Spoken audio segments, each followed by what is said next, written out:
The envelope wasn't addressed to me. That should have been my first clue, but I was tired, bone tired in the way only a 62-year-old woman working double shifts at a nursing home understands. I'd just gotten home, my feet screaming in my worn sneakers, when I saw it sitting on my kitchen counter. Plain white, no return address, but I recognized my son David's handwriting on the front. It was addressed to the nursing home administrator at Sunset Gardens, my workplace. My hands trembled as I opened it, thinking maybe he was finally reaching out, maybe he needed something, maybe he remembered I existed. Inside was a single typed letter requesting information about affordable long-term care facilities for an estranged elderly parent with minimal family support. He wanted to know the cheapest option, the most isolated one, somewhere I could be properly cared for by professionals because, as he wrote, the family has moved on with their lives. I read it 3 times before my brain accepted what my eyes were seeing. My son was researching how to dump me in the cheapest nursing home he could find. The same boy I'd raised on $2 an hour cleaning houses. The same boy whose college tuition I'd paid by working 70-hour weeks. The same boy who hadn't called me in 14 months. But I didn't know yet that this letter was just the beginning, that what I discover in the next 48 hours would destroy everything I thought I knew about the children I'd sacrificed everything for. I wasn't supposed to be a single mother. That wasn't the plan when I married Richard at 23, young and stupid, and convinced that love conquered everything. We had 3 kids in 5 years, David, Emma, and little Michael. Richard worked construction, I stayed home, and for a while we were happy. Or, at least I thought we were. Turns out Richard had been building more than houses. He'd been building a whole second life with his secretary, Lisa, complete with weekend getaways and promises he never made to me. He left on a Thursday morning, kissed the kids goodbye, told me he was going to a job site in the next county, and never came back. I got divorce papers in the mail 6 weeks later. No phone call. No explanation. No child support. He'd quit his job and disappeared into cash work, so the courts couldn't garnish his wages. I was 31 years old with 3 kids under 10, no college degree, no work experience, and exactly $417 in our joint account. I did what I had to do. I started cleaning houses for $2 an hour. This was 1993, and immigrant women like me didn't have many options. I scrubbed toilets in mansions while my kids waited in the car. I cleaned office buildings at night after they got home from school. I took every job, no matter how degrading, no matter how exhausting. I wore my knees down to bone scrubbing other people's floors so my kids could have clean clothes and hot meals. David was my serious one. Even at 8 years old, he'd help his younger siblings with homework while I worked late. He'd tell me about his dreams of becoming a lawyer, and I'd save every extra penny for his future. Emma was my sunshine, dramatic, creative, always putting on little shows in our living room. And Michael, my baby, was quiet but brilliant, always reading books 3 grades above his level. I told myself the sacrifice was worth it. I told myself they'd understand when they were older. I told myself that one day, they'd look back and realize what I'd done for them. I was so stupid. As they grew older, things started shifting. David got into a good high school, then a better college. I worked 4 jobs to pay his tuition, cleaning houses during the day, waitressing at night, weekend shifts at a laundromat, and overnight stocking at a grocery store. I slept 4 hours a night for 6 years. My body started breaking down, my back, my knees, my hands. But David graduated summa cum laude and got into law school. I was so proud, I cried for a week. Emma went to art school. Michael got a full ride to study engineering. I'd done it. I'd gotten all 3 of my kids educated and launched into better lives than I ever had. That's when they started disappearing. It wasn't dramatic at first. David got busy with his law career. Emma moved across the country for an art residency. Michael took a job in Seattle. Phone calls became less frequent. Visits stopped happening. I understood. They were building their lives, chasing their dreams. I'd raised them to be independent. But then birthdays started passing without calls. Holidays came and went with only brief text messages. I'd send care packages that went unacknowledged. I'd leave voicemails that were never returned. 5 years ago, I had to move out of our family home, the little house I'd somehow managed to keep through everything. My landlord sold the property, and with my aging body barely able to work, I couldn't afford anything in the same neighborhood. I called David first, then Emma, then Michael. I just needed help moving, maybe someone to co-sign a lease. Nobody answered. Nobody called back. I ended up in a tiny studio apartment in a dangerous part of town, moving my entire life by myself at 57 years old. That's when I realized the truth that I'd been avoiding for years. My children were ashamed of me. I was the embarrassing poor mother who didn't fit into their new lives. David's lawyer friends didn't need to know his mother cleaned houses for $2 an hour. Emma's art world contacts didn't need to meet the uneducated immigrant woman in worn clothes. Michael's tech colleagues didn't need to hear about the mom who could barely use email. I'd raised them out of poverty, and they'd left me behind in it. But I kept hoping. I kept believing that blood meant something, that the years of sacrifice would matter eventually. I kept my phone charged and nearby, always waiting for it to ring. Then I found David's letter, and everything shattered. What I didn't know was that while I was reading that letter in my kitchen, Emma was standing in her 4-bedroom house across town, holding an identical letter about me.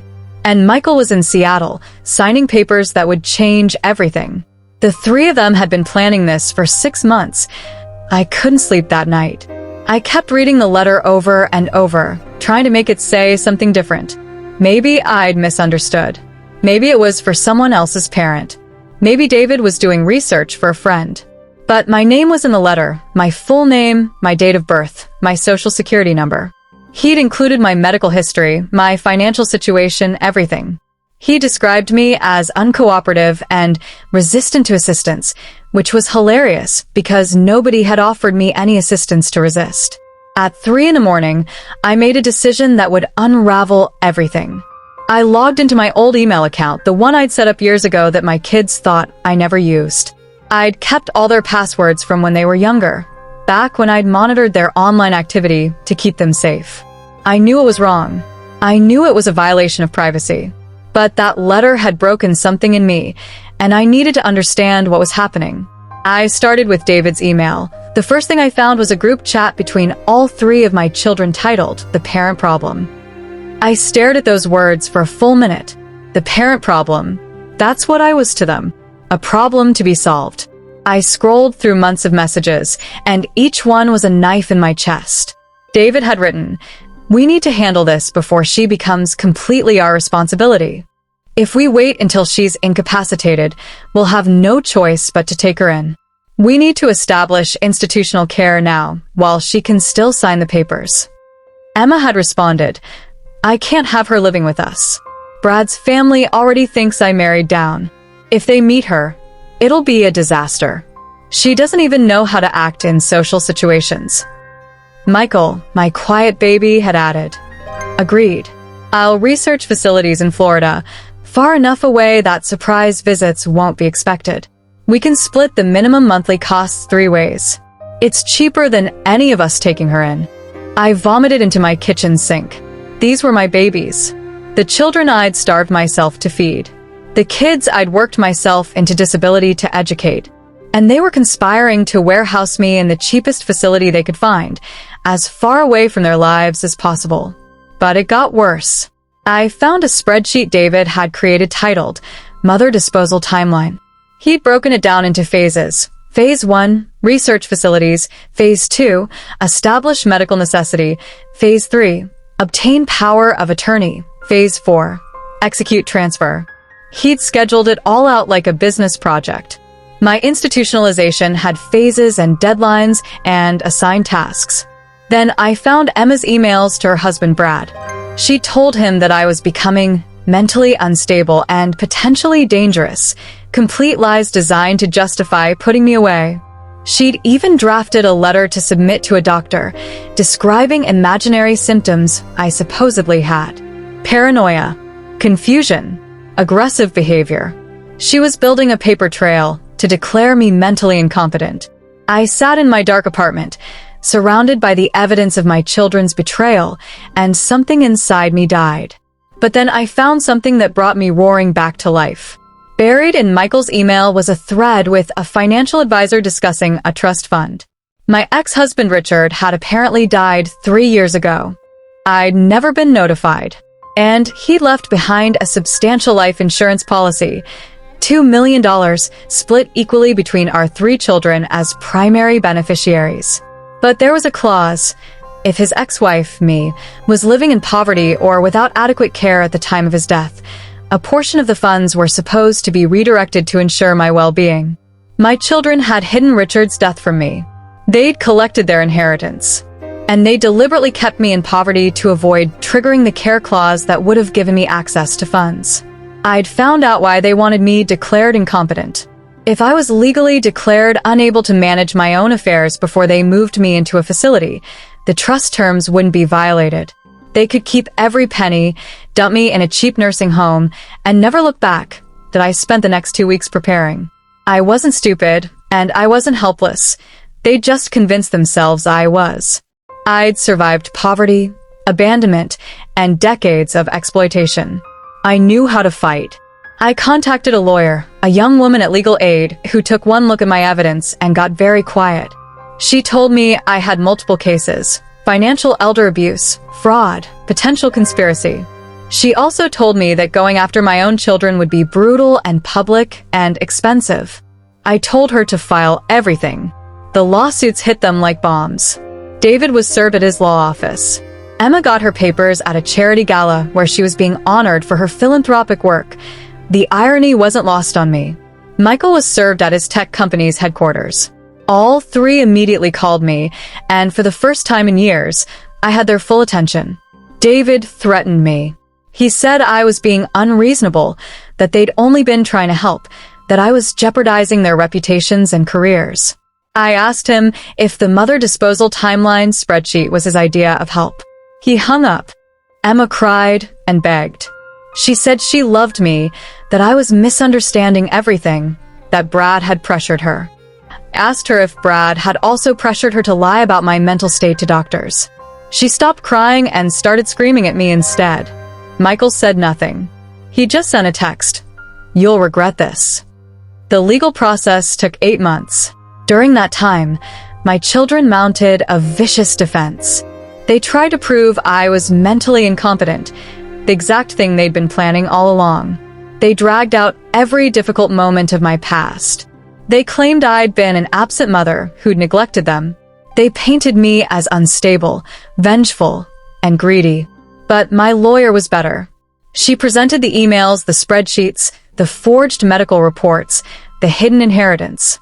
She brought in witnesses, old neighbors who remembered me working multiple jobs, teachers who remembered my kids showing up to school events alone because I was working. She built a case that showed exactly what I'd sacrificed and exactly what they'd stolen. The judge was a woman in her 70s. She read every document. She listened to every argument.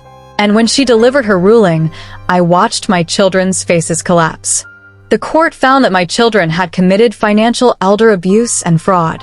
The portion of Richard's life insurance that should have been allocated to my care, $650,000, was to be paid to me immediately with interest. David, Emma, and Michael were each ordered to pay additional damages for emotional distress and legal fees. The total came to just over $900,000. But the money wasn't the real punishment. The judge also issued a public ruling that detailed everything they'd done. David's law firm quietly asked him to resign. Elder abuse wasn't a good look for someone who represented families. Emma's art world reputation crumbled when the story hit social media. Philanthropist caught trying to warehouse her poor mother. Michael faced no professional consequences, but his wife left him when she discovered what he'd planned to do to me. I took the money and bought a small house in a quiet neighborhood. Nothing fancy, just a simple 2-bedroom place with a garden. I retired from the nursing home and started volunteering at a community center, helping other elderly people navigate the system so their children couldn't take advantage of them. My children never apologized. David sent one email after the ruling, offering a settlement, where we'd all agree to never speak about what happened. I deleted it. Emma tried to visit once, showing up at my new house with tears and excuses. I closed the door in her face. Michael never reached out at all. I won't pretend this has a happy ending. I'm 63 years old, living comfortably for the first time in my life, but I'm completely alone. The children I raised are strangers who hate me. The grandchildren I've never met will grow up hearing that their grandmother is a vindictive woman who destroyed their parents over money. I lie awake some nights wondering if I should have just let them win, let them put me in that facility, let them keep their lies and their money. But then I remember that letter, the parent problem, and I know I made the right choice. I raised them to be strong, independent, and successful. I just never imagined I'd be so successful at it that they'd forget where they came from.